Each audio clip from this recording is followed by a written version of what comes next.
Hi everybody, this is Dino Chris from Prehistoric Facts. This is another review for another extra episode. This is a review for the third movie of the Jurassic Park trilogy, and that is Jurassic Park 3. And so Jurassic Park 3 came out in around the same time as my birthday of June 3rd, 2001. And so this is actually this was actually 4 years after Lost World Jurassic Park, and so it takes place back to Isla Sorna, Site B. And so the story is actually a little bit kind of different from most other Jurassic Park movies. And so what this is actually about is more of like a rescue mission type of movie than actually a survival, than like say, kind of like almost like a survival type of movie or chaos type of thing, anything like that. It's so different from others. And so you have Sam Neill back as Dr. Alan Grant. And the cast includes not only just Sam Neill, but also it includes William H. Macy. Laura Dern is only a cameo appearance in this film. And a couple other actors I can't really remember.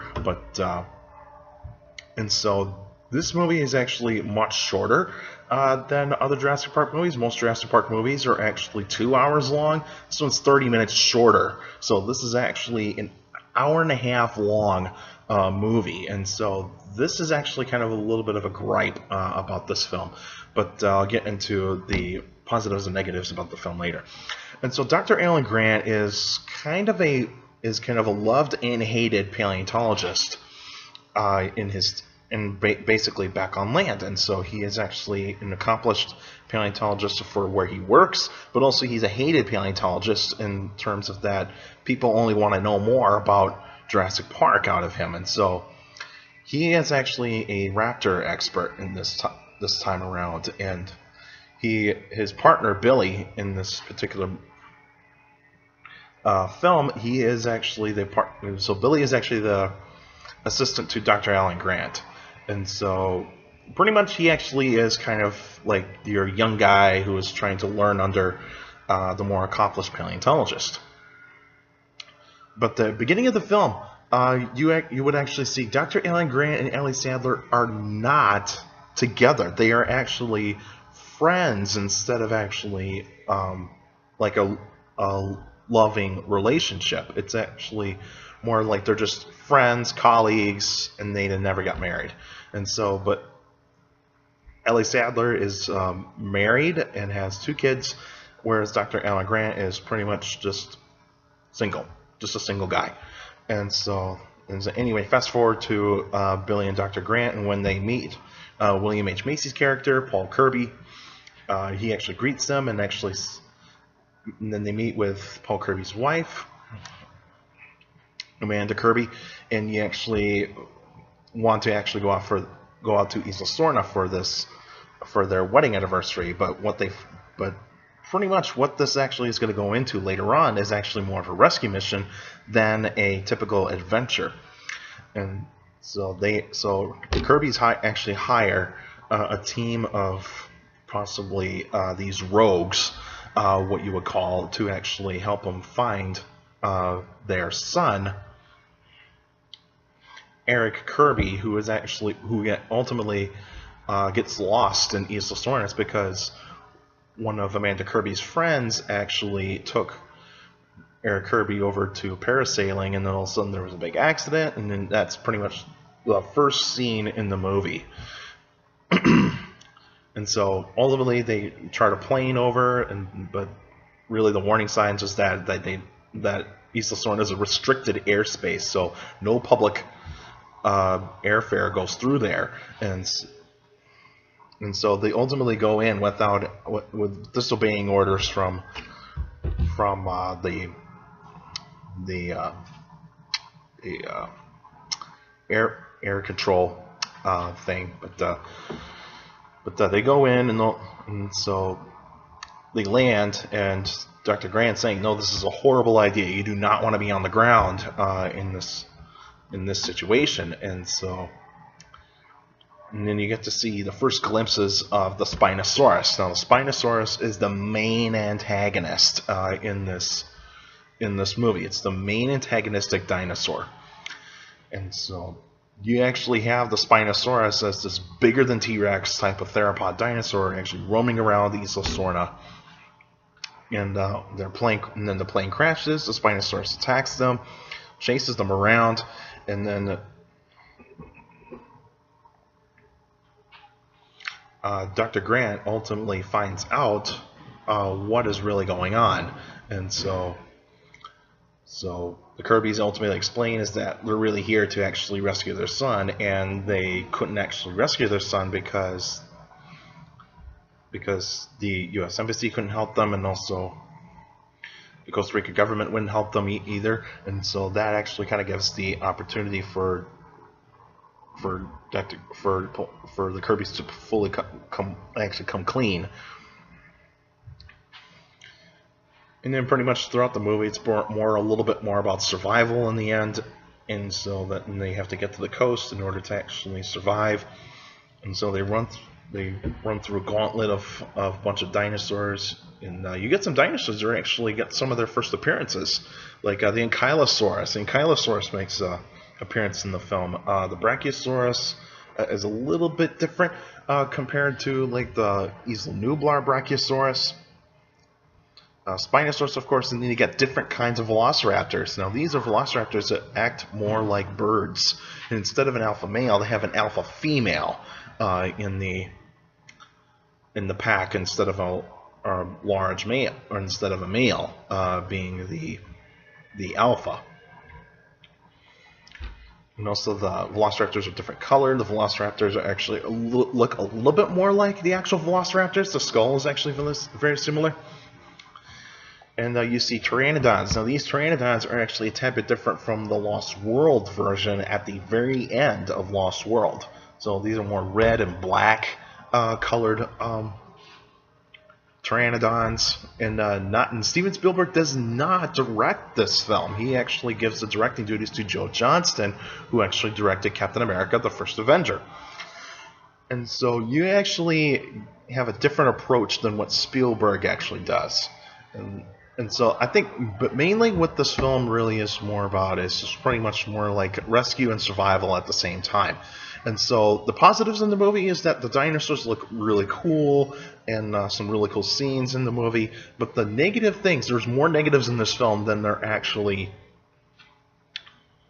positives. There's a lot of them. Like, one, the movie's too short. I think this movie was actually done to be in a hurry. I think Universal just wanted this movie to actually just be put out like in a hurry really quickly. It's because they wanted to finish the trilogy and all that sorts of stuff. And then you actually have a couple of gripes. Like, one is basically the main fight of the movie, and that is T-Rex versus Spinosaurus. And now this fight actually takes place pretty close to the middle of the movie. And so you actually have a 30-second fight, which is very, very short.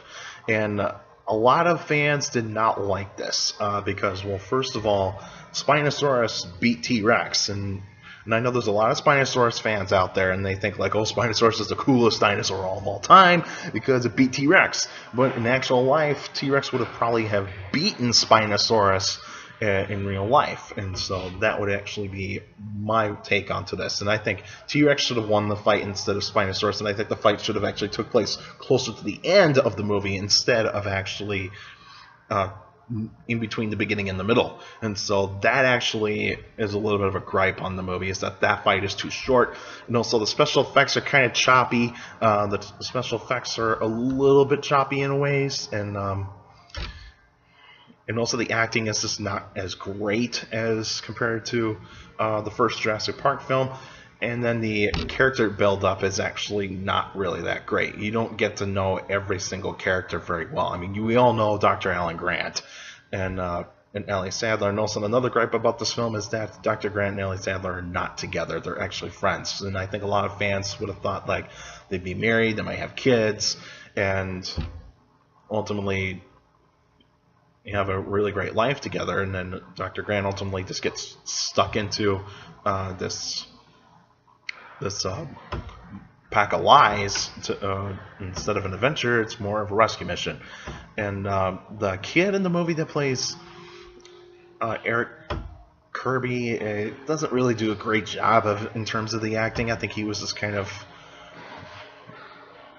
bored in this movie. If you kind of see his acting, kind of hear his acting, it's a little bit bored than actually like really into the movie, and so that's a big gripe in the movie. And so this film is actually considered to be one of the worst Jurassic Park movies. I know there's a lot of people that do like Jurassic Park 3 because they say like, oh, it was so cool and all that sorts of stuff. Well, yeah, it was cool, but still, I'd still say this is actually the worst Jurassic Park movie that has been done so far. And so this would actually be down on the bottom of my list in terms of favorite Jurassic Park films. And so this would actually go right down to number 5. And then Jurassic World will be number 4. Lost World Jurassic Park will be number 3. Jurassic World Fallen Kingdom will be number 2. And then ultimately number 1 is Jurassic Park in my book. Because first of all, it's about the quality, and it's about acting and also character development, and also what kind of actually theme is it. And so that's really kind of what I like to see out of this. Out of all these Jurassic Park films, but also like to see how the dinosaurs look too. And some of the dinosaurs look good in some parts, but there are some of the dinosaurs that don't look that great in Jurassic Park 3. Like the Ceratosaurus just does not look that great. And so this film I would give a 3 out of 5. And so it's a bit lower than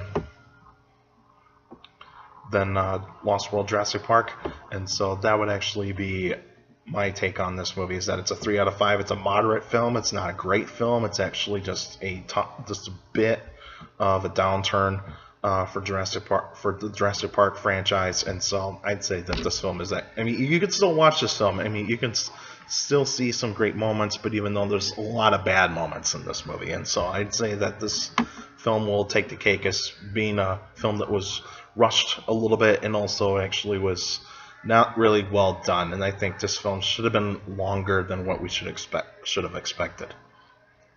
And so that's all the reviews I've got for the Jurassic Park trilogy. And so I reviewed Jurassic World already. You can check that out in my extras list, and so you can look that up if you want to look at Jurassic World 3, even though I did say back then it was actually my second favorite Jurassic Park film, but now I actually put it down to number 4. And so check that out, and also let me know what kind of dinosaur films you would like me to actually review for a next extra episode, but that won't be until probably like till the end of the month. And so just let me know, and that way I can actually give you a review for that. But next week will actually be a Q&A episode, so if you got any questions about dinosaurs or any other prehistoric life, feel free to email me at dinochrist71@gmail.com, or just go to my Facebook page, Prehistoric Facts of Dino Chris. Like the page, you guys should post your questions on the wall or in the comment section, but remember, keep your questions short to the point. You could also follow me on Twitter at CSJILL. That's my Twitter page. I post pretty cool stuff on there. Also, take care of the people around you, and also for younger people out there, to make sure to listen to your parents, your teachers, and your guardians. It's the best motivation you could have for good education. It's very important to have good education. With a good education, you get a good job in the future. All right, that's it for now, and I'll see you guys next week.